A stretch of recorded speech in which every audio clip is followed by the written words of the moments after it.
Spikkat fid-dibattitu bejn il-mexxejja politiċi organizzat minn The Times id-dikjerazzjoni ta' Lorenz Gonzi li jekk jitlef l-elezzjoni ġenerali tad-9 ta' Marzu huwa mhux se jirreżenja minn kap nazzjonalista. Jekk titlef l-elezzjoni ġenerali ħadd irreżenja, Dr. Gonzi. Le.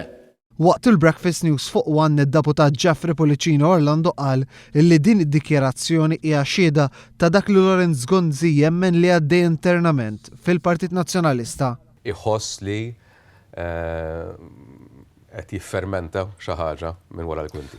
Għal Policino Orlando din id-dikjerazzjoni hija xhieda li l-Prim Ministru huwa arrabjat u qed iħossu meddet internament.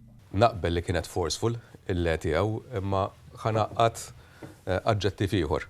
Kienet ukoll angry kważi il-le tiegħu li jiena ħassejt li jien għandi kulħadd jgħid jaf ngħidha pubblikament ħanerġa' ngħidha llum fuq bażi personali għandi rispett kbir lej Dr. Lorenz Gonzi. Inħostu wara dik il-le kien hemm xi ħaġa oħra.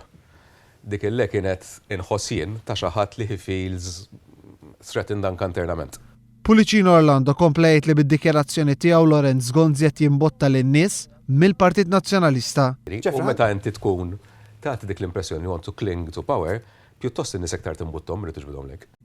L-opinjonista Marlin Mizzi li kienet tieħu semm ukoll fil-Breakfast News qalet li din id-dikjerazzjoni ta' Lorenz Gonzi hija xhieda ta' kemm il-Prim Ministru huwa granfat mas-siġġu tal-poter. Il-feedback illi għandu l-elettorat illi dal-raġel ma rridx ineħħi, ma rridx jitlaq mill-poter. Iggrafat ma siġġu sew u dik il-le u l-mod kif qala hija juri kemm għandu hold il-klikka li parti jagħmilha minna Dr. Gonzi għandu hold fuq il-Partit Nazzjonalista. Isom ħajġekjaw il-Partit Nazzjonalista, isu l-Partit Nazzjonalista huwa tiegħu. Marlin Mizzi ddeskrivet id-dikjerazzjoni tal-Prim Ministru bħala aggressiva fil-waqt li Policino Orlando qal li d-dikjerazzjoni ta' Lorenz Gonzi hija xhieda ta' kemm mhux lest ibaxxi rasu għar-rieda tal-poplu.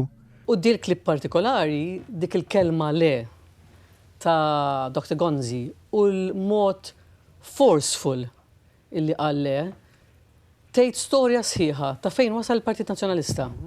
Riflessjoni wkoll ta' formalment tista' l-Prim Ministru, fudri tista' taqbel miegħu ma taqbilx miegħu. Jiena kont wieħed minn dawk li kont qed ngħid li meta beda jinqal ankwit serju fih dan il-Grupp Parlamentari Nazzjonalista kienu kun iktar għaqli anke għall-Partit Nazzjonalista u anke għal standing tal-Prim Ministru li kieku sejħ elezzjoni aktar qabel.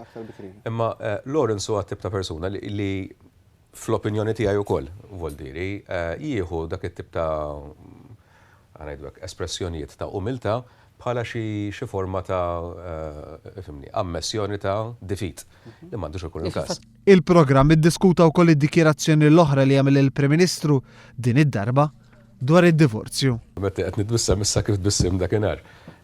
It comes across as being quite unconvincing, ħanuża dik il-kelma. Meta inti tajt il-poplu kellu raġun, meta inti votajt kontra allura ir-raġuni tal-poplu li dak il-poplu fil-Parlament imbagħad.